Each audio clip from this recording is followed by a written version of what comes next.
Salam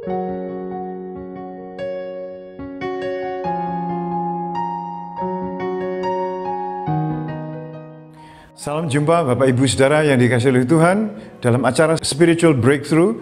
Yang kali ini adalah saya ingin menyampaikan tentang keluarga. Karena bulan Oktober kita biasanya bulan membahas tentang keluarga. Bagaimana kita mengembangkan keluarga kita, memupuk keluarga kita menjadi sebuah keluarga yang kuat dan kokoh. Khususnya menghadapi masa-masa pandemi ini dan masa-masa yang sulit di akhir zaman ini. Seperti kita ketahui bahwa kalau kita membangun sebuah rumah, kalau seseorang bijak membangun, merancang fondasi yang kuat, memang fondasi tidak kelihatan. Yang kelihatan adalah wujud gambar di atas fondasi yang dilihat orang, dilihat oleh mata. Tetapi yang tidak kelihatan sebenarnya itu lebih penting daripada yang kelihatan. Karena yang kelihatan secara fisik oleh mata itu ditentukan kekuatannya oleh fondasi. Jadi jika ada badai, ada angin yang kencang, ada banjir bandang, itu bangunan itu akan sulit dirobohkan kalau fondasinya itu kuat. Tetapi jika sebuah rumah kelihatannya bagus, biayanya mahal, tapi fondasinya dibangun dengan serampangan, maka itu akan sangat berbahaya sekali. Nah, demikian juga dalam pernikahan. Itu yang penting dalam sebuah pernikahan yang tidak kelihatan. Sehingga yang kelihatan dalam sebuah pernikahan atau keluarga itu akan rapuh. Seperti kekayaan, pekerjaan, mobil, sawah yang kita punyai. Itu memang penting dan itu menunjang, tapi itu bukan fondasi yang kokoh. Karena kita melihat banyak pernikahan yang hancur karena fondasinya tidak kokoh. Nah, saya akan membagikan kepada saudara ada 4 hal. Yang pertama, fondasi yang tidak kelihatan adalah kehadiran Tuhan.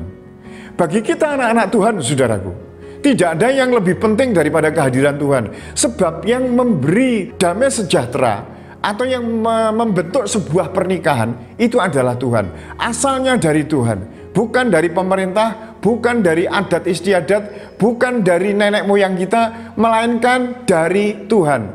Tuhan yang mengawali sebuah keluarga. Itu sebabnya Tuhan sendiri yang paling ahli untuk mendandani keluarga, membentuk keluarga, menopang keluarga, dan memberikan masa depan keluarga.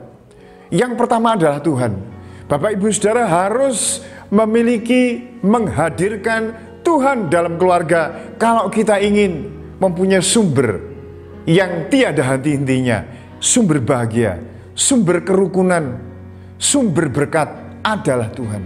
Itu sebabnya Tuhan harus hadir lewat misbah keluarga, lewat persekutuan rumah tangga, lewat doa bersama dalam keluarga, lewat kasih mesra satu dengan yang lain dalam keluarga. Tuhan harus hadir dalam keluarga kita. Yang kedua, saudaraku, fondasi yang tidak kelihatan adalah kesetiaan. Ketika suami istri takut akan Tuhan, menghadirkan Tuhan, yang harus kita kembangkan adalah kesetiaan kita dengan pasangan kita.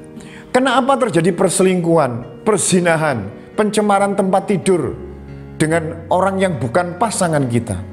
Karena memang ada ketidaksetiaan. Saudaraku, kita harus memohon Tuhan agar kita sebagai suami istri menjadi pasangan yang setia.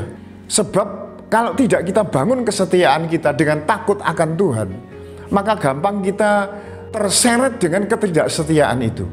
Itu sebabnya banyak rumah tangga yang hancur, perselingkuhan, punya will, punya pill, saudaraku. Karena memang kita memberi kesempatan ketidaksetiaan itu hadir dalam hidup kita.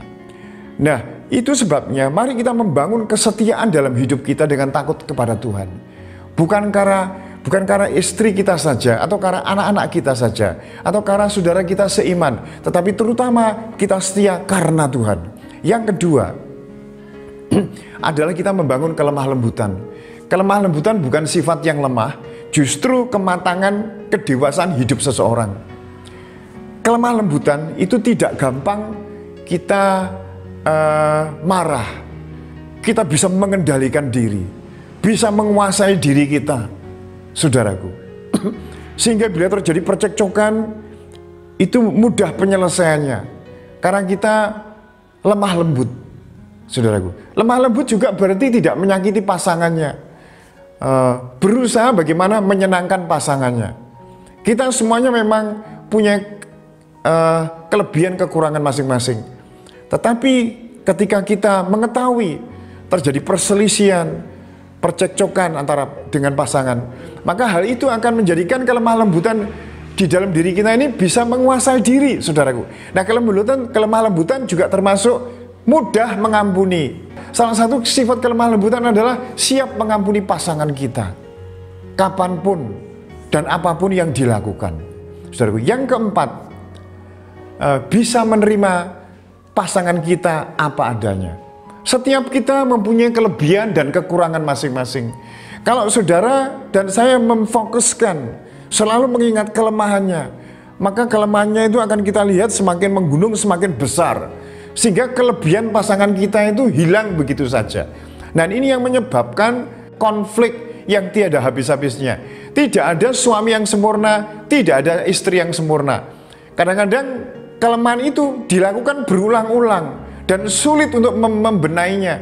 Maka kita juga harus berusaha. Tetapi dalam semua usaha kita ini, tetap Bapak Ibu Saudara, kita sebagai suami istri, sebagai orang tua juga terhadap anak, anak terhadap orang tua, harus bisa dalam sebuah keluarga menerima kelebihan dan juga menerima kekurangan. Itulah manusiawi, saudaraku. Sehingga kita bisa terikat dalam sebuah kasih ilahi di dalam Kristus. Nah, kasih ini merupakan semen pengikat. Dalam kitab Kolose pasal yang ketiga ayat 14, di situ dikatakan, dan dalam semuanya itu, di atas semuanya itu, kenakanlah kasih sebagai pengikat yang mempersatukan dan menyempurnakan. Mari kita berpakaian kasih dan kita membangun fondasi rumah tangga kita, saudaraku, yang kuat kokoh, sehingga badai apapun, badai ekonomi, badai kesehatan, badai percekcokan, itu tidak akan merobohkan bangunan rumah keluarga kita. Karena kita dibangun atas dasar yang kokoh. Mari kita membangun selama bulan-bulan ini, masa pandemi ini, sebuah rumah tangga yang kokoh, yang kuat dan diberkati Tuhan. Amin. Tuhan memberkati Bapak Ibu Saudara semuanya.